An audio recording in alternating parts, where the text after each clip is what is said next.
Falenderit për pjesëmarrjen.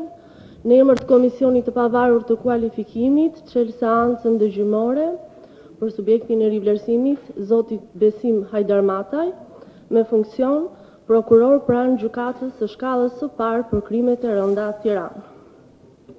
Kjo seancë do të zhvillohet në zbatim të nenit 55 të ligjit numër 84/2016, duke respektuar parimet e një gjykimi të drejtë si dhe të drejtat themelore të subjektit të rivlerësimit. Falenderoj mediat e pranishme në sallë dhe publikun e nderuar, duke i ftuar që të zbatojnë me rigorozitet rregullat e Komisionit të Pavarur të Kualifikimit për marrëdhëniet me median, të cilat janë të njëjta me ato të përsëritura në seancat e mëparshme. Vjoj me prezantimin. Trupi gjykues i shortuar dhe që ka marrë në shqyrtim çështjen e rivlerësimit të zotit Hajdarmataj përbëhet personalisht Brunilda Bekteshi në cilësinë e kryesueses, zonja Suela Zhegu, relatore çështjes, si dhe zoti Roland Vilia, antar i trupit gjykues. Në cilësinë e vëzhguesit ndërkombëtar në këtë seancë dëgjimore merr pjesë zoti Ferdinando Buatier. Gjithashtu, kjo trup gjykuese asistohet nga sekretare gjyqësore zonjusha Edmonda Hoxha. I ftuar në këtë seancë është, ju lutem zotëri, prezantoni emrin, mbiemri, funksioni juaj, si dhe ju lutem depozitoni një mjet identifikimi pranë sekretarisë gjyqësore.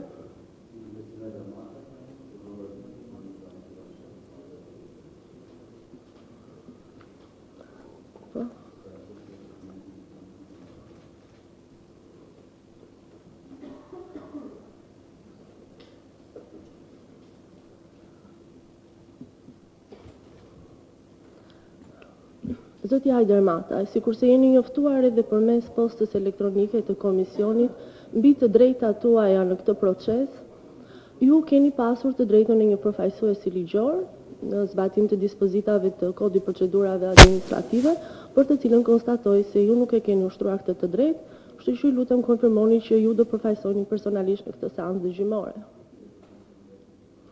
Falenderit. Gjithashtu, po në këtë kuadër, pra të respektimit të drejtave themelore të subjektit të rivlerësimit, ju lutem deklaroni nëse keni për të depozituar në një kërkesë paraprake përpara trupit gjykues.